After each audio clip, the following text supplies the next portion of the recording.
Humans of the Cardboard. Super interesting news drop today. We actually have artwork for a new promo card in V-Jump.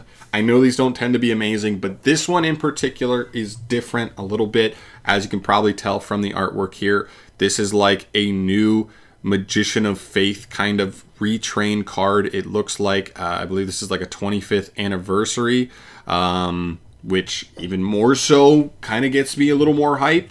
Let's get into it. So, pretty much from what we can see here, she is a level 5 light, probably spellcaster monster. Here's her her artwork here. You know, pretty much just like a slightly more grown up Magician of Faith, I guess. Cool. Possible localization of names could be like Greater Magician of Faith, Magician of Greater Faith, Magician of Faithfulness, whatever. It's going to be something very similar to Magician of Faith, most likely. This is the other thing too that is very important to note. She is the first of several promo cards intended for the 25th anniversary of the game. I mean, that's just even more reason to make this card like playable, right? Like an actual like decent card. Now, I'm sure it'll have something to do with spells. The question will be, it's level 5. Does it need to be tribute summon? Because that's pretty bad. What is it? Like, you know what I mean? What are we really looking at here?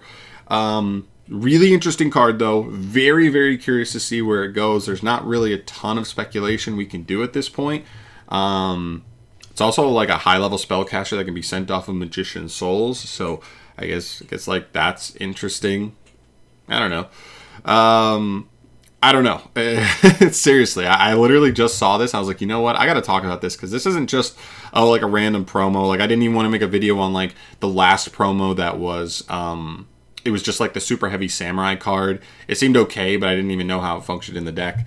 This one, though, is a whole nother level. We know Magician of Faith is like one of those classic Yu-Gi-Oh cards that saw a lot of play in like GOAT formats and older formats like that. Considered one of those great classic cards that like anyone who played back in the day definitely knows what that card is and probably does.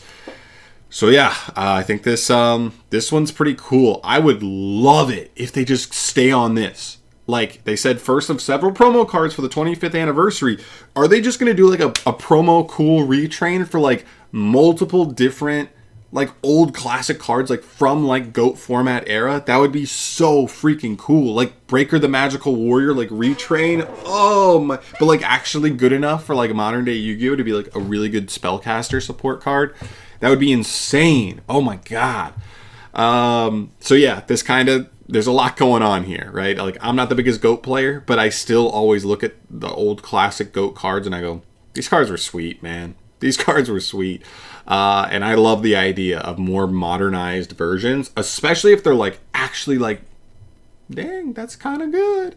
It doesn't have to be game-breaking, play in every deck level, but like, if it has some playability in like certain strategies competitively, that would be really cool. But I'll obviously bring you guys the effects as soon as this card gets revealed. It'll probably be a little bit. But yeah, very hyped for this. Let me know your thoughts down below in the comments on this card. What do you want it to do? What other kind of goatish format cards, that kind of time frame, would you like to see end up in these promo cards for the 25th anniversary? Very cool. Let me know your thoughts down below. I'll see you guys in the next one. Subscribe if you haven't. Peace.